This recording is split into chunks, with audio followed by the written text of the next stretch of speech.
Hello, everyone, and welcome to episode 19 of the Dear Herbalist podcast, titled, Do You Need a Certificate or a Degree? Now, one of the most highly researched questions is, do you need a degree or certificate to be called an herbalist? And the short answer of that is no. And the simple reason is that there is not a regulating board where we as herbalists have to go sit and take a test and pass, and that particular board says, okay, you're an herbalist now. You've met the qualifications of that. And so since there's no board, a lot of people are like, well, then what's with all these programs offering certificates or degrees in herbal medicine? And there are a lot of them, right? But at best, and the most that all these herbal schools can offer you is a certificate or a diploma to say that you've completed their course and whatever their course requirements are. Okay, so then what's the point, right? My take is this. The scriptures say, in all that getting, get an understanding. And although you should not feel the pressure of having a degree or a diploma, that doesn't necessarily mean that you should not take charge of your own education. There are many benefits out there to, attending herbal schools or online courses that can help you become an overall better herbalist. And if you look at it, our elders had to learn a lot of information about plants through trial and error. And some of them even lost their lives because they thought, one herb was one thing and it turned out to be a poisonous herb. And of course, they lost their life. So in our day, we no longer have, to make these type of mistakes. All right. The knowledge that is available to us is just numerous. And so depending on which type of herbalist you choose, there's no excuse not to study. All right. There's no excuse not to know what you need to know in order to be effective in your field. So let's take a look at a few things that herbalists should consider when deciding whether or not to pursue a certificate or diploma course or even online herbal courses. Okay, these are some things that you should consider because I do believe that they are valuable. Okay, number one, now, knowledge and skill development. So while a formal degree may not be a strict requirement, it's important as herbalists that we should prioritize comprehensive knowledge and skills in herbal medicine. Okay, we should understand plants, their properties, all of their applications. And you should also know about the human body and their inner workings, okay? Especially if you want to be considered a clinical herbalist, all right? And you also want to learn about harvesting herbs and preparing herbs, just to give yourself a more well-rounded education. And this could be through formal schooling, through self-directed learning. All of it is important, no matter which way you go about it. All of it's important in order to be a competent therapist, that too, but herbalist, right? So education is key. Now, a lot of people are concerned about whether or not you can be self-taught, and check out my previous podcast on this subject because the answer is yes, you can. And the benefits of that and all that are in that podcast there. So if you're having questions about that, check out the previous podcast on being self-taught.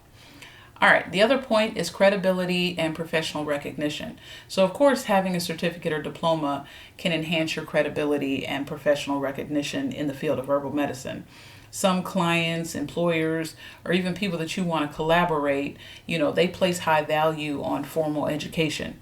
And this is their way of saying, okay, this person knows what they're talking about. All right. So that's one of the other reasons. Now, again, it's not necessary.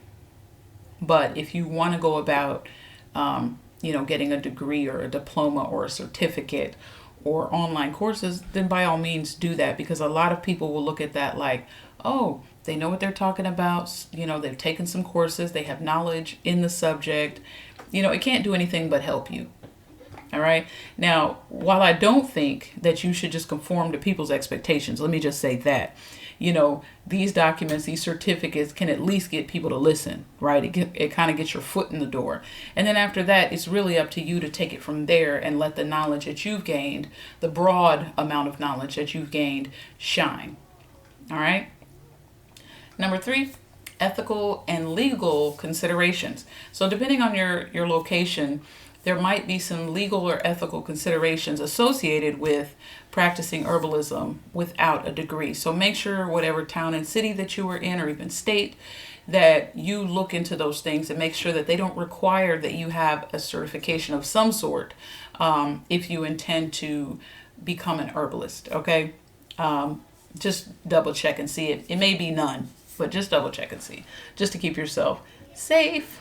All right. Number 4, networking and collaboration opportunities. So, by pursuing a degree in herbal medicine, it often provides opportunities for you to be able to network with professionals that are in similar fields, including botany, nutrition, or even alternative medicine. Collaborating with experts from diverse backgrounds can enrich your understanding and skill set. Okay. Additionally, the benefit of having a certificate or diploma can make it easier for you to establish connections with the broader healthcare community. Again, it's about that piece of paper and people like, oh, okay, they know what they're talking about, or they've studied it at minimum, right? And so it can kind of help you when you're talking about partnering with people. People are more apt to partner with you and say, okay, this person is certified. All right. Number 5, continuing education. Herbalism is a field that it continually evolves, right? As new research emerges, traditional practices start to get more refined. Formal education, it does provide a structured framework for staying updated on the latest developments in herbal medicine. All right. So I said this before in one of my other podcasts. The journey to herbal medicine is a lifelong journey, and you have to be willing to be a lifelong learner. Okay, you're always going to learn things, even in the science field, in the medical field, there's always the latest scientific advancements and things like that. The more we know, the more opportunities we can create for people to get better. So it's no different in herbal medicine. Things are constantly changing. People are discovering new plants. They're discovering new properties of the plants and what these plants can do. So getting this continuing education is very important. Okay, so if you can find, let's say, a school, you may not want to take their full program, but if they have some continuing education courses that you can take that will help you understand like the latest of what's going on here in herbal medicine. Okay, excuse me for a moment, my throat's like, ugh. All right. And a lot of these continuing education courses, you can take those online. You can do them workshops, conferences, grab onto some additional certifications if you want to, just to, again, stay abreast of what's going on and stay fresh because things are constantly changing. All right. But the bottom line is this. Okay. Whether you get a certificate, a diploma, degree, whatever it is, the most important point is that you get the knowledge that you need to do the task that you're called to do. Okay, so even if you don't pursue any of these options, let's say you don't want a certificate, you don't want a diploma, you don't want none of that stuff. Let's say you don't do any of these things. Okay, you still have an obligation to know what you're talking about, and you need to make sure that you're able to respond to the needs of your community. This is what's most important. Knowing what you know and go know what you don't know. That's what I always say. All right. And oftentimes people are so focused on having that certificate or that diploma that they forget to make sure that they're being effective. We've seen people all around us with letters behind their names and, they seemingly don't know a darn thing. It's like, okay, aren't you so-and-so with all these credentials and you don't know this? Or you can't help me with that? Or you can't figure it out? Right? Because, well, one, you don't know everything. Right? But you do want to make sure that you know what you're supposed to know. So don't let that person be you. In our field of herbal medicine, the proof is in the pudding. Okay? If you're able to facilitate someone's healing, trust me, they won't care if you have 500 letters behind your name, 1 letter behind your name, or no letters behind your name. Okay? Because you have been able to enhance their quality of life. So place more emphasis on getting the knowledge that you need in order to be more effective and not try to gather as many certificates as you can so that you can go impress people that ain't gonna listen to you anyway. You don't want to do that. All right. So I didn't want to make this podcast too long. Hopefully I have encouraged you, gave you some little tidbits. Get out there. Okay. Go get the knowledge that you need so that you can be effective.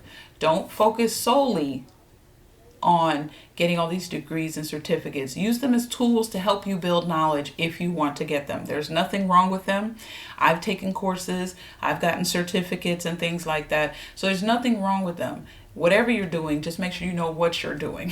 Okay. And if you're a self-taught person like I am, you got to be hungry for that knowledge and learn it from different avenues so that it will make you a more well-rounded herbalist. Okay.